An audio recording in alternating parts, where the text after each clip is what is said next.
voy a hablar sobre el delito contra la hacienda pública, que se regula en los artículos 305 y 305 bis del Código Penal. Este tipo delictivo ha sufrido bastantes cambios desde que fue introducido, un poco a expensas de la política fiscal también que en cada periodo se ha ido dando.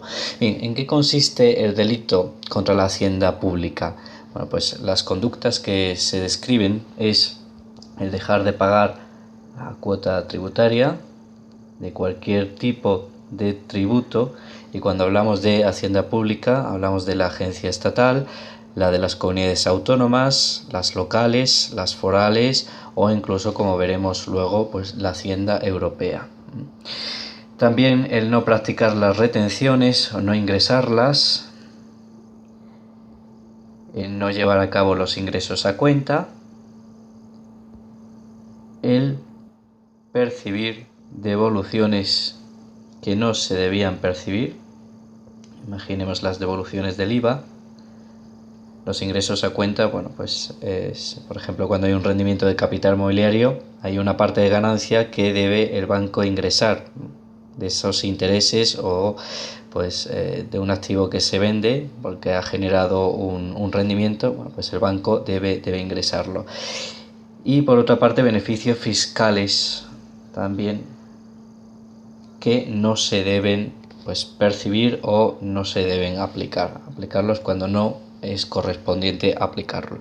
Bueno, pues si la suma de todos estos conceptos arroja una cantidad de 120.000 euros, todos estos conceptos indebidos, ilícitos o que se han dejado de abonar a Hacienda, suma la cantidad de 120.000 euros, se estaría cometiendo el delito.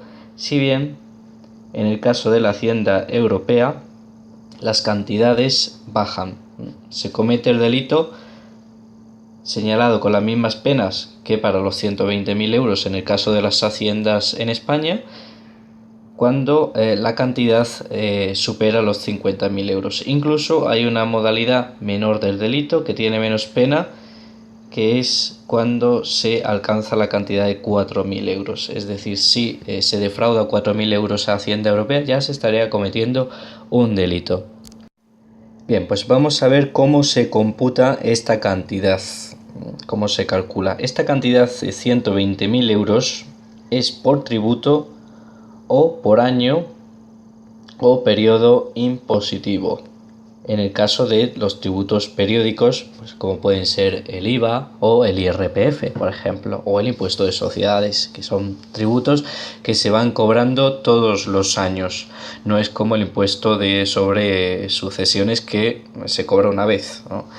Bueno, pues entonces no se calcula la suma de todos los IRPFs. Imaginemos durante 4 años se ha estado dejando de pagar el IRPF. No se suman esos 4 años y para arrojar una cantidad de 120.000 euros o superior, sino que se tiene en cuenta año a año. No se pueden sumar todas las cantidades, salvo, y esto tiene una excepción, que se trate de una organización criminal o que estemos hablando de testaferros. ¿Qué quiere decir esto? Pues que se use testaferros para evadir impuestos o para llevar a cabo una actividad cuando se sabe que los que llevan a cabo la actividad económica no son esas personas. Por eso se llaman testaferros. No son esas personas que son meras marionetas, meros encargados, sino que detrás está el dueño real, quien lleva a cabo la actividad real. Bueno, pues en ese caso, que estemos ante una organización criminal o ante el uso de testaferros, sí, aquí, ojo, se tiene en cuenta la suma de todos los periodos impositivos. Es decir, que si una organización criminal ha estado evadiendo, defraudando a Hacienda durante 4 años, si en esos 4 años la suma de las cantidades que ha defraudado supera los 120.000 euros, estaría cometiendo el delito. Ahora bien, el artículo 305 en su apartado 4 prevé una redención por regularización de la deuda tributaria, lo que supone el pago completo de la deuda tributaria. Esto para todos los supuestos. ¿Cómo debe hacerse? Bueno, pues el pago dispone el Código Penal para que opere la redención, es decir, para que no resulte condena por este delito de defraudación a la hacienda pública, que el pago se haga previamente a la notificación del proceso de comprobación o investigación que lleva a cabo la agencia tributaria, del cual va a derivar la deuda. O bien, previamente a que haya una denuncia o querella formulada por la propia administración tributaria o por el Ministerio Fiscal. Y también que se haga previamente a que el juez de instrucción o el Ministerio Fiscal tengan conocimiento del delito, empiecen a incoar diligencias en un proceso de instrucción. ¿Vale? El pago se debe realizar antes, esto es condición sine qua non, realizar antes el pago. Cabe también una atenuante. Pues bien, la atenuante no es una redención, no es culpa del delito, pero sí que rebaja considerablemente la pena, y esa discreción del juez. Y lo que nos dice el Código Penal es que para que se atenúe la pena debe desde la citación abonarse la deuda en un plazo máximo de 2 meses, además de confesar el delito. ¿Qué supone esto? Bueno, pues que Hacienda recibe el pago de la deuda en un periodo de 2 meses desde que se produce la citación judicial por el juez de instrucción, y a su vez pues supone una agilidad en el proceso porque se confiesa el delito.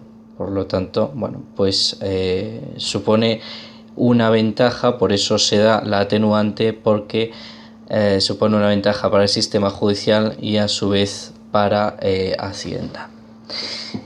Y por contrapartida también existen agravantes. ¿Cuáles son las agravantes? Que suponen pues una pena de prisión mucho mayor y una multa muchísimo mayor.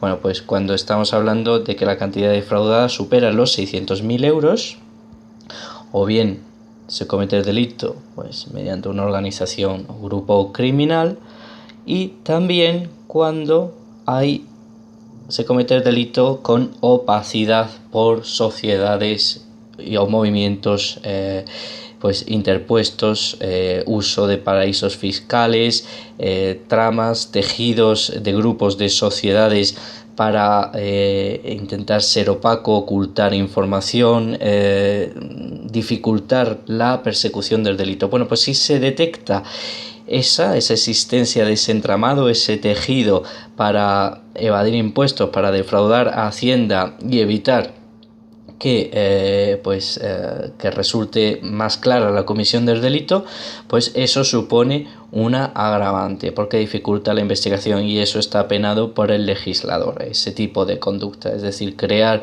un entramado en paraísos fiscales para evadir impuestos puede suponer una agravante en el caso de que se detecte, ¿no?, que ha sido así.